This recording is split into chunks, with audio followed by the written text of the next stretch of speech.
Hi friends, எல்லாருக்கும் வணக்கம். எல்லாரும் எப்படி இருக்கீங்க? நல்லா இருக்கீங்களா? Welcome to Sakthi Saravana YouTube channel. இன்னைக்கு வீடியோவில் சொந்த வீடு அமைய செய்ய வேண்டிய ஒரு எளிமையான பரிகாரங்க.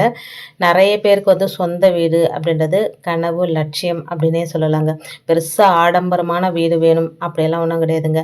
நமக்கே நமக்கான சின்னதாக ஒரு வீடு இருந்தால் கூட போதும். ஏன்னா வாடகை வீட்டில் இருக்கிறவங்களுக்கு தான் அதோட கஷ்டம் என்னன்னு தெரியுங்க. ஸோ சொந்த வீடு அப்படின்றது நிறைய பேரோட கனவு. அந்த மாதிரி சொந்த வீடு அமையணும் அப்படின்றதுக்காக நிறைய பேர் நிறைய வழிபாட்டு முறைகளை செஞ்சுருப்பீங்க. வெற்றிலை தீபம் ஏற்றுறது, செங்கல் வச்சு வழிபாடு செய்கிறது, அது மட்டும் இல்லாமல் முருகர் கோவிலுக்கு போயிட்டு 6 வாரம் தீபம் ஏற்றி வழிபாடு செஞ்சுட்டு வர்றது, இந்த மாதிரி நிறைய விஷயங்களை செஞ்சு நிறைய பேர் சொந்தமாக வீடும் கட்டியிருக்கிறாங்க. நான் நிறைய பேர்கிட்ட கேள்விப்பட்டிருக்கிறேங்க. நான் வெற்றிலை தீபம் ஏற்றி தான் வீடு வாங்கினேன், வெற்றிலை தீபம் ஏற்றி தான் சொந்தமாக வீடு கட்டினேன், அதுக்கப்புறமா இடத்த வாங்கினேன், இந்த மாதிரி நிறைய விஷயங்கள் நான் சொல்ல கேள்விப்பட்டிருக்கிறேங்க. ஒரு சில பேருக்கு வெற்றிலை தீபம் ஏற்றிருந்தாலும் அதுக்கு சொந்த வீடு அமைஞ்சிருக்காது, செங்கல் வச்சு வழிபாடு செஞ்சுருந்தாலுமே சொந்த வீடு அமைஞ்சிருக்காது. இந்த மாதிரி நிறைய பரிகாரங்கள் செஞ்சு சொந்த வீடே அமையலை அப்படின்னு வெறுத்து போயிட்டு விரக்தியாக இருக்கிறவங்க செய்ய வேண்டிய ஒரு எளிமையான வழிபாடு தாங்க இந்த வழிபாடு. இதுவும் செவ்வாய்க்கிழமையில தான் செய்யணும். ஏன்னா செவ்வாய்க்கிழமை அப்படின்னாலே அது செவ்வாய் பகவானுக்குரிய கிழமை. இது நம்ம எல்லாருக்குமே தெரியுங்க. செவ்வாய் பகவான் தான் நம்மளுடைய சொந்த வீடு கட்டுவதற்குரிய யோகத்தை தரக்கூடியவராகவும் வீடு நிலம் தொடர்பாக இருக்கக்கூடிய பிரச்சனைகளை தீர்க்கக்கூடியவராகவும் இருக்கிறார். அப்படிப்பட்ட செவ்வாய் பகவானுக்குரிய அதிதேவதை யாரு அப்படின்னா முருகப்பெருமான். முருகப்பெருமான் அப்படின்னு பேர் சொல்லும் போதே உள்ளத்துல ஒரு சந்தோஷம் வருதுங்க. என்னால் அதை நல்லாவே ஃபீல் பண்ண முடியுதுங்க. முருகரை நினைச்சாலே நமக்கு அப்படியே உள்ளம் உருகி போயிடுது. முருகப்பெருமானுக்கு உகந்த மாசங்கள் அப்படின்னு பார்த்தா எல்லா மாசமே உகந்த மாசம்தான். எல்லா கிழமையுமே முருகப்பெருமானை வழிபாடு செய்வதற்குரிய நல்ல நாட்கள் தான். இருந்தாலுமே இந்த வைகாசி மாதம் ரொம்ப ரொம்ப விசேஷமான மாசமாக முருகப்பெருமானுக்குன்னு சொல்லப்பட்டிருக்குங்க. காரணம் என்னன்னா, வைகாசி மாசத்துல வர விசாகம் முருகப்பெருமானுக்கு ரொம்ப ரொம்ப விசேஷம் இல்லைங்களா?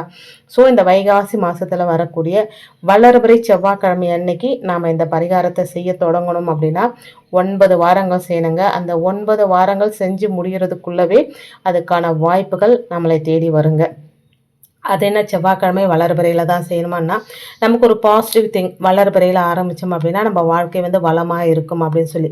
அதுக்காக தேய்பிறையில் ஆரம்பித்தா நமக்கு நடக்காதா அப்படின்னா அப்படி கிடையாதுங்க. தேய்பிறையில் ஆரம்பித்தா நம்மளுடைய கஷ்டங்கள் எல்லாம் தீரும். தேய்பிறையில் கஷ்டங்கள் தீர்ந்தாலே அடுத்து நமக்கு என்ன நடக்கும்? நல்லது தானே நடக்கும். இருந்தாலும் நம்ம மனசு வளர்பிறையை தான் நாடும். ஸோ வளர்பிறையில் செஞ்சாலும் சரி, தேய்பிறையில் செஞ்சாலும் சரி, உங்களுக்கு எப்போ விருப்பமோ அப்போ இந்த பரிகாரத்தை செய்யலாங்க. இப்போ ஒரு பரிகாரத்தை ஒருத்தவங்க சொல்கிறாங்க, ஒருத்தவங்க கேட்குறாங்க அப்படின்னா கேட்குற எல்லாருமே செஞ்சுருவாங்களான்னா கண்டிப்பாக செய்ய மாட்டாங்க. இப்போ நான் அந்த வீடியோ கொடுக்குறேன் அப்படின்னா அந்த வீடியோ ஒரு 500 பேர் அதுக்கு மேலே பார்ப்பாங்களா பார்க்க மாட்டாங்களான்னு தெரியல. அது முருகப்பெருமானுக்கு தான் வெளிச்சம். இப்போ ஒரு தோராயமாக ஒரு 500 பேர் பார்க்குறாங்கன்னு வச்சுக்கோங்களேன். அந்த 500 பேரில் எத்தனை பேர் அந்த பரிகாரத்தை செய்வாங்க? எனக்கு தெரிஞ்சு ஒரு 10 பேர் கூட செய்வாங்களான்னு தெரியாது. ஆனால் அதுக்கான வாய்ப்பு, அதாவது சொந்த வீடு வாங்குவதற்கான வாய்ப்போ இல்லை சொந்த வீடு கட்டுறதுக்கான வாய்ப்பு இருக்கிறவங்க மட்டும்தான் அதை செய்யணும்னு தோணும். இதை எனக்கு யார் சொன்னது அப்படின்னா, எனக்கு பக்கத்து வீட்டில் இருக்கிறவங்க சொன்னது. அவங்க ரொம்ப வருஷமாக அந்த பரிகாரத்தை செஞ்சு நல்ல பலன் அடைஞ்சு வச்சுருக்குறாங்கங்க. அவங்க பூஜை அறையில் போய் நான் பார்க்கும்போது இந்த பரிகாரம் இருக்கும். ஆனால் அது எதுக்கு செஞ்சு வச்சுருக்குறாங்க அப்படின்னு எனக்கு தெரியாதுங்க. நான் கேட்டதும் கிடையாது. அவங்களா சொல்லும்போது கேட்டுக்கலாம். சில விஷயங்களெல்லாம் அவங்க தான் எனக்கு சொல்லி அதை நான் உங்களுக்கும் ஷேர் பண்ணியிருக்கிறேங்க. அவங்க சொன்ன விஷயந்தான் இதை இன்றைக்கி உங்களோட ஷேர் பண்ணுறேன். இதனால் நல்ல பலன் அவங்க மட்டும் இல்லைங்க, அவங்க சொந்தக்காரங்களுக்கு தெரிஞ்சவங்களுக்கெல்லாம் சொல்லி அவங்களுக்கும் நல்ல பலன் கிடைச்சிருக்கு. இதை நான் சொல்லலாமான்னு கேட்டால் சொல்லலாம்னு சொன்னாங்க. அதுதான் உங்களோட நான் ஷேர் பண்ணிக்கிறேங்க. இதை செவ்வாய்க்கிழமை ஆரம்பிக்கணும். செவ்வாய் ஓரையில் செய்கிறது ரொம்ப ரொம்ப நல்லதுங்க. நிறைய பேருக்கு சொந்த வீடு வாங்கணும், சொந்த வீட்டில் குடியிருக்கணும் அப்படின்ற ஆசை இருக்கும். அதே போல் ஒரு சிலருக்கு தங்களுடைய வீட்டில் நிலம் தொடர்பான ஏதாவது பிரச்சனை இருக்கும். நிலத்தை வாங்குறதுலையோ விற்கிறதுலையோ பிரச்சனை இருக்கும். இந்த மாதிரி நிறைய நிலம் சம்மந்தப்பட்ட பிரச்சனை இருக்கிறவங்களும் இந்த பரிகாரத்தை செய்யலாங்க. ஒரு சிலர் வீடு கட்டிட்டு அதுக்கு நல்ல வாடகைக்காரங்க வராமல் அந்த வீடு அப்படியே பூட்டியே கிடக்கும். அந்த மாதிரி இருக்கிறவங்களுமே இந்த பரிகாரத்தை செய்யலாங்க. ஸோ இந்த பரிகாரம் செஞ்சோம் அப்படின்னா வீடு நிலம் சம்மந்தப்பட்ட எல்லா பிரச்சனையும் தீருங்க. ரொம்ப ரொம்ப எளிமையான பரிகாரம் தான் இந்த பரிகாரம். இந்த பரிகாரத்தை தொடர்ச்சியாக 9 வாரங்கள் செய்யணுங்க. அதுவும் குறிப்பாக செவ்வாய்க்கிழமையில் வரக்கூடிய செவ்வாய் ஓரையில் தான் இந்த பரிகாரத்தை ஆரம்பிக்கணும். செவ்வாய் ஓரை அப்படின்றது காலையில் 6 to 7, மதியம் 1 to 2, நைட்டு 8 to 9. நான் எந்த டைமை உங்களுக்கு வந்து சஜெக்ட் பண்ணுவேன் அப்படின்னா, காலையில் வர 6 to 7 ரொம்ப விசேஷமான நேரமாக சொல்லப்பட்டிருக்குங்க. ஒரு சில பேருக்கு செய்ய முடியாத சுச்சுவேஷன் இருக்கிறவங்க மட்டுமே இந்த செவ்வாய் ஒரு டைம் காலையிலையோ மதியமோ நைட்டோ செஞ்சுக்கலாங்க. செய்கிற அன்றைக்கி செவ்வாய்க்கிழமை காலையில் எழுந்து குளிச்சுட்டு பூஜை அறையெல்லாம் நல்லா சுத்தம் பண்ணிவிட்டு அழகாக முருகப்பெருமானோட படம் வச்சுருந்தீங்க அப்படின்னா தொடச்சிட்டு மஞ்சள் குங்குமம் வச்சுக்கணும். அதே போல் சிலை வச்சுருந்தீங்க அப்படின்னா அபிஷேகம் பண்ணிக்கலாம். எத்தனை அபிஷேகம் வேணால் பண்ணலாம், அது அவங்கவுங்களுடைய விருப்பம். இப்போ நிறைய பேர் வீட்டில் முருகப்பெருமான் சிலை இருக்கோ இல்லையோ வேல் வச்சு வழிபாடு செய்கிறாங்க. ஒரு சிலர் சொல்கிறாங்க முருகப்பெருமான் இல்லாமல் வேலை மட்டும் வச்சு வழிபாடு செய்யக்கூடாது, வேலையும் முருகரையும் பிரிக்கக்கூடாது, வேல் இருந்தால் முருகர் இருக்கணும், முருகர் இருந்தால் வேல் இருக்கணும்னு சொல்கிறாங்க. அது எனக்கு சரியாக தெரியலைங்க. நான் வந்து குட்டியாக ஒரு முருகரும் ஒரு வேலும் வச்சுருக்கிறேன். வேல் வந்து முருகரோட சின்னதாக இருக்கணும்னு சொல்லுவாங்க. முதல்ல நான் முருகரை தான் வாங்கினேன், அதுக்கப்புறம் வேல் வாங்கினேங்க. வேல் வந்து கொஞ்சம் பெருசாக தான் இருந்தது. அதனால் நான் வைக்கும் போது என்ன பண்ணுவேன், முருகரை கொஞ்சம் ஹைட்டாக வச்சுட்டு வேலை வந்து அவருக்கு கீழே இருக்கிற மாதிரி வைப்பேங்க. ஸோ அபிஷேகம் எத்தனை அபிஷேகம் வேணால் பண்ணிக்கலாம். பண்ணிவிட்டு நம்ம எப்பவும் போல் வெற்றிலை தீபம் ஏற்றலாம். ஒரு சிலருக்கு வந்து தொடர்ந்து செவ்வாய்க்கிழமையில வெற்றிலை தீபம் ஏற்றுற வழக்கம் இருக்கும். இல்லை ரெகுலராக எப்படி செவ்வாய்க்கிழமை வழிபாடு செஞ்சுப்போமோ அந்த மாதிரி வழிபாடெல்லாம் செஞ்சுக்கிட்டு இந்த பரிகாரத்தை செய்யணுங்க. இந்த பரிகாரத்துக்கு செய்யறதுக்கு தேவையான பொருட்கள் அப்படின்னு பார்த்தா, ஒரு அகல் விளக்கு, நம்ம அகண்ட தீபம் ஏற்றுவோம் பார்த்தீங்களா, அந்த மாதிரி கொஞ்சம் பெருசாக இருக்கிற அகல் விளக்கு, ஒரு 10 ரூபா 15 ரூபா 20 ரூபாய்க்குள்ளே இருக்கும்னு வச்சுக்கோங்களேன் ஒரு அகல் விளக்கு. அந்த அகல் விளக்கு, கல்லுப்பு, 5 ரூபாய் நாணயம், ஒரு நல்ல நிலைமையில் இருக்கிற தேங்காய், இதுதாங்க இதுக்கு தேவையான பொருட்கள். இதெல்லாம் வந்து முன்னாலே நம்ம வாங்கிட்டு வந்து வச்சுக்கலாம். காலையில் 6 to 7 செய்ய போகிறோம் அப்படின்னா முன்னாலே செஞ்சு வாங்கிட்டு வந்து வச்சு எல்லாம் ரெடி பண்ணி வச்சுட்டு காலையில் எழுந்து குளிச்சுட்டு இந்த வேலையெல்லாம் பண்ணிவிட்டு நம்ம ரெகுலராக என்ன பூஜையெல்லாம் பண்ணுமோ அந்த பூஜையெல்லாம் பண்ணிவிட்டு இந்த பரிகாரத்தை செய்யணுங்க. முதல்ல வந்து அகல் விளக்க சுத்தமாக கழுவிடணுங்க. கழுவிட்டு அதுக்கு வந்து 6 அப்படின்ற எண்ணிக்கையில் மஞ்சள் குங்குமம் வச்சுக்கணுங்க. 6 அப்படின்றது முருகப்பெருமானுடைய எண் அப்படின்றதுனால 6 அப்படின்னு வச்சுக்கணுங்க. அதுக்கப்புறம் அந்த அகல் விளக்கில் நம்ம கல்லுப்பை நிரப்பணுங்க. ஃபஸ்ட் டைம் செய்யும்போது தான் இந்த விஷயங்கள்லாம் தேவை. அதாவது கல்லுப்பு, அகல் விளக்கு, தேங்காய், இதெல்லாமே வந்து ஃபஸ்ட் டைம் செய்யும்போது தேவை. அடுத்து 9 வாரத்துக்கு நமக்கு ஒரு 5 ரூபா நாணயம் இருந்தாலே போதுங்க. நீங்கள் கண்டினியூவாக பாருங்கள், உங்களுக்கே புரியுங்க. இப்போது அந்த அகல் விளக்கில் கல்லுப்பை போட்டுடுங்க. அந்த தேங்காய் என்ன பண்ணுமா சுத்தமாக கழுவினுங்க. குடுமியை எடுக்கக்கூடாது, குடுமி அப்படியே இருக்கட்டும். சுத்தமாக கழுவிட்டு அதில் வந்து ஃபுல்லாக மஞ்சள் பூசிட்டு ஒரே ஒரு குங்குமம் போட்டு வச்சுட்டு நம்ம என்ன பண்ணுறோம் அப்படின்னா, அந்த கல்லுப்பு நிரப்பி வச்சுருக்குறோம் பார்த்தீங்களா, அந்த கல்லுப்புக்கு மேலே இந்த தேங்காவை நிற்க வச்சிடணுங்க. அழகாக நிற்க வச்சுட்டு ஏதாவது ஒரு இடம் ஃபிக்ஸ் பண்ணிக்கோங்க. நம்ம ஒரு தடவை செஞ்சு வச்சுட்டோம் அப்படின்னா அதை வந்து மறுபடியும் இடம் மாற்றுறதோ இல்லை அதை கையில் எடுக்கிறதோ இந்த மாதிரி எதுவுமே பண்ணக்கூடாது. ஒரு இடத்துல வச்சுட்டா 9 வாரமும் அது அங்கேயே தாங்க இருக்கணும். அதுக்கு தினமுமே நம்ம நித்திய பூஜை செய்கிறவங்க இருப்பாங்க, இல்லை செவ்வாய்க்கிழமை பூஜை செய்கிறவங்க, வெள்ளிக்கிழமை பூஜை செய்யும் போதெல்லாம் அந்த தேங்காய்க்கும் நம்ம கற்பூர தீபதூப ஆராதனை காட்டணும். எப்படி நம்ம ஃபோட்டோஸ்க்கெலாம் காட்டுறோமோ அதே போல் அந்த தேங்காய்க்கும் காட்டணும். அவ்வளோதாங்க.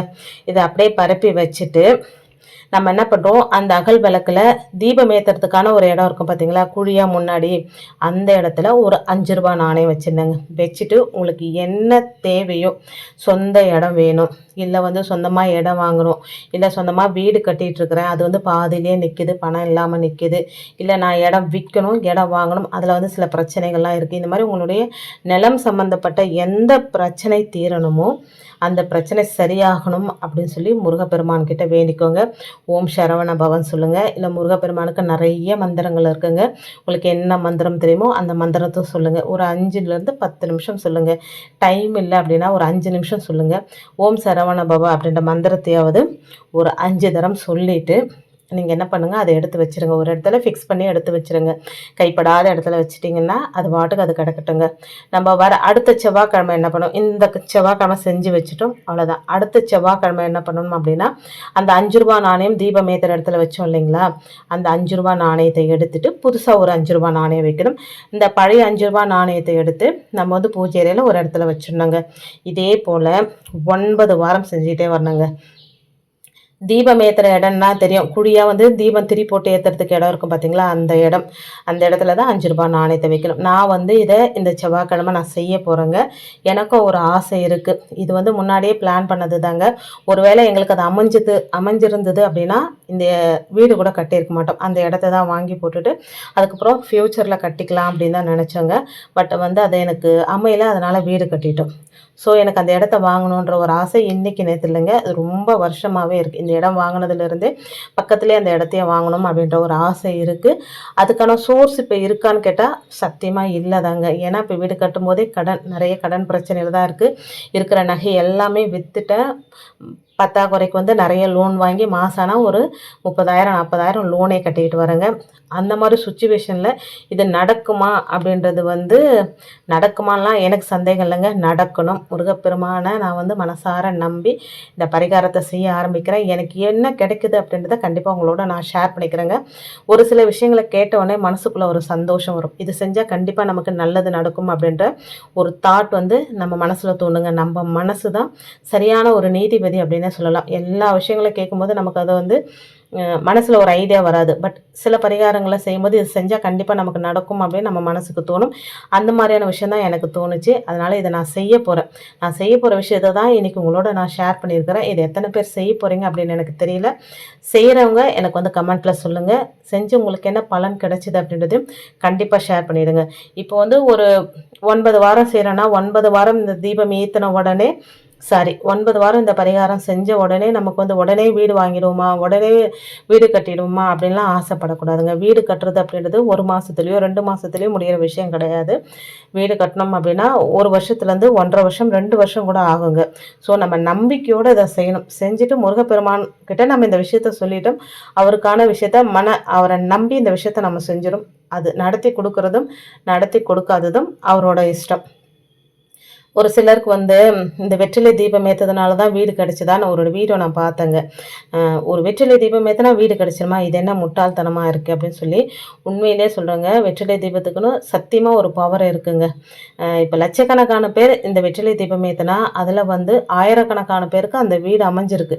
அதுக்கு அவங்க சொல்கிற ரீசன் என்னென்னா, அவங்களுக்கு நேரம் நல்லா இருக்குது, அவங்களுடைய ஜாதகத்தில் நேரம் நல்லா இருக்குது அப்படின்றதுனால தான் அவங்களுக்கு வீடு அமைஞ்சது. இந்த வெற்றிலை தீபம் ஏற்றதுனால அவங்களுக்கு அமையலை அப்படின்னு சொல்கிறாங்க. அது எந்த அளவுக்கு நிஜம் இல்லைலாம் தெரியலைங்க. ஆனால் கடவுளை நம்பி இதை செய்கிறோம். இதை எல்லாருமே கட்டாயமாக செய்யணும் அப்படின்ற எந்த அவசியமும் கிடையாதுங்க. விருப்பம் இருக்கிறவங்க செய்யலாம். இது கட்டாயம் இதை நீங்கள் செஞ்சே ஆகணும் அப்படின்னு யாரும் உங்களை கட்டாயப்படுத்தலைங்க. கட்டாயப்படுத்தவும் முடியாது. ஒரு வழிபாடு அப்படின்னா அவங்க மனசு செஞ்சாதான் அந்த வழிபாடு. மற்றவங்க சொல்கிறதுக்காக ஒரு மனப்பூர்வமாக தெய்வத்தை நம்ம வழிபாடு செய்ய முடியாது. இது என்னுடைய கருத்துங்க. இப்போ நான் சொல்கிறேன்னா அதை அப்படியே ஏற்றுக்கிட்டு எல்லாரும் செய்வாங்களான்னா கிடையாது. அவங்களுக்கு தோணணும். ஒரு பூஜை பண்ணணும் அப்படின்னா அவங்களுக்கு மனசார தோணுனா தான் செய்ய முடியும். ஸோ மற்றவங்க சொல்கிறாங்கன்றதுனால இப்போ நான் சொன்னேன் அப்படின்றதுக்காக நீங்கள் செஞ்சு அதுக்கான பலன் உங்களுக்கு கிடைச்சிது அப்படின்னு நான் எந்த ஒரு இதுலேயும் சொல்ல மாட்டேங்க. உங்களுடைய நம்பிக்கை முருகப்பெருமான் மேலே நீங்கள் வச்சுருக்கிற முழு நம்பிக்கை. அதுக்கப்புறம் இந்த பரிகாரம் செய்யறதுக்கு சின்னதாக ஒரு தூண்டுகோல் அப்படின்னு கூட நம்ம வச்சுக்கலாம். இப்போ விளக்கு எரிஞ்சிடுது அப்படின்னா அது அணையாமல் இருக்குன்னா நம்ம கொஞ்சம் தூண்டி விடுவோம் பார்த்தீங்களா, அந்த மாதிரி தான் நான் சொல்கிற விஷயங்கள்லாம். நானும் பெரிய எல்லாமே தெரிஞ்ச ஆளெல்லாம் கிடையாதுங்க. எனக்கு தெரிஞ்ச விஷயங்கள் இப்போ யாராவது இந்த மாதிரி சொல்லி அதனால் நல்ல பலன் அடைஞ்சவங்க சொல்கிற விஷயத்தை தான் உங்களோட நான் ஷேர் பண்ணுறேன். அதாவது நான் செய்கிற விஷயங்களை தான் உங்களோட நான் ஷேர் பண்ணுறேங்க. இது கட்டாயம் கிடையாது. விருப்பம் இருக்கிறவங்க செய்யலாம், விருப்பம் இல்லாதவங்க இதை தட்டி விட்டு போயினே இருக்கலாங்க. சக்தி வாய்ந்த தேங்காய் பரிகாரத்தை முழு மனசோடு நம்ம செவ்வாய்க்கிழமையில் ஆரம்பித்து 9 வாரம் செஞ்சு இப்போ ஒவ்வொரு வாரமாக 5 ரூபா நாணயம் எடுத்து வச்சுருக்கலாம் பார்த்தீங்களா. 9 வாரம் முடிஞ்சதுமே இந்த 9 5 ரூபாய் நாணயங்களை பக்கத்தில் இருக்கிற முருகர் கோவில் உண்டியில் எடுத்து போயிட்டு நம்ம சேர்த்துணும். நான் இந்த வேண்டுதல் வச்சு உனக்கு இந்த வழிபாடு செஞ்சுருக்கிறேன், உனக்கான பங்கு உனக்கு நான் கொடுத்துட்டேன், எனக்கான விஷயத்த எப்போ செய்ய போகிற அப்படின்னு உரிமையாக முருகர்கிட்ட கேட்கலாங்க. அந்த உண்டியலில் செலுத்திட்டு இந்த கல்லுப்பை என்ன பண்ணலாம் அப்படின்னா கால்படாத இடத்துல போட்டுணுங்க. இந்த தேங்காயும் கல்லுப்பையும் கால்படாத இடத்துல போட்டலாம். அப்படி கால்படாத இடம் அப்படின்னா தோட்டம் ஏதாவது வச்சுருக்கேன் அப்படின்னா ஒரு தோட்டத்தில் ஓரமாக அந்த தேங்காயை வச்சுட்டு கல்லுப்பை தண்ணியில் கூட கரைச்சி விட்டுடலாங்க. இல்லை இடம் இருக்குது அப்படின்னா அந்த இடத்துல விட்டுடலாங்க. ஸோ இந்த மாதிரி 9 வாரம் செய்யலாம். அந்த அகல் விளக்க மறுபடியும் நம்ம பயன்படுத்திக்கலாங்க. தொடர்ந்து இந்த பரிகாரத்தை செய்யலாமான்னா செய்யலாங்க. அது உங்களுடைய விருப்பம். ஆனால் 9 வாரத்துக்கு மேலே அந்த தேங்காயை நம்ம பயன்படுத்தக்கூடாது. 9 வாரம் முடிஞ்ச உடனே அதை கால்படாத இடத்துல போட்டு மறுபடியும் அகல் விளக்க கழுவி புதுசாக கல்லுப்பு போட்டு புதுசாக தேங்காய் வச்சு வேறு ஏதாவது வேண்டுதல் வச்சு வழிபாடு செஞ்சுக்கலாங்க. அந்த 5 ரூபாய் நாணயத்தை முருகர் கோவில் உண்டியில் செலுத்திடணும். அவ்வளோதாங்க. இன்றைக்கி சொந்த வீடு அமையறதுக்கான ஒரு எளிமையான பரிகார வழிமுறை உங்களோட ஷேர் பண்ணிக்கிட்டதில் எனக்கு ரொம்ப ரொம்ப சந்தோஷங்க. வீடியோவில் நான் சொன்ன விஷயங்கள்லாம் உங்களுக்கு பிடிச்சிருந்தது அப்படின்னா ப்ளீஸ் சேனலுக்கு சப்ஸ்கிரைப் பண்ணி சப்போர்ட் பண்ணுங்கள். கண்டிப்பாக இந்த வீடியோவை உங்கள் ஃப்ரெண்ட்ஸ் அண்ட் ஃபேமிலிக்கும் ஷேர் பண்ணி விடுங்க. அவங்களும் பலனடையட்டும்.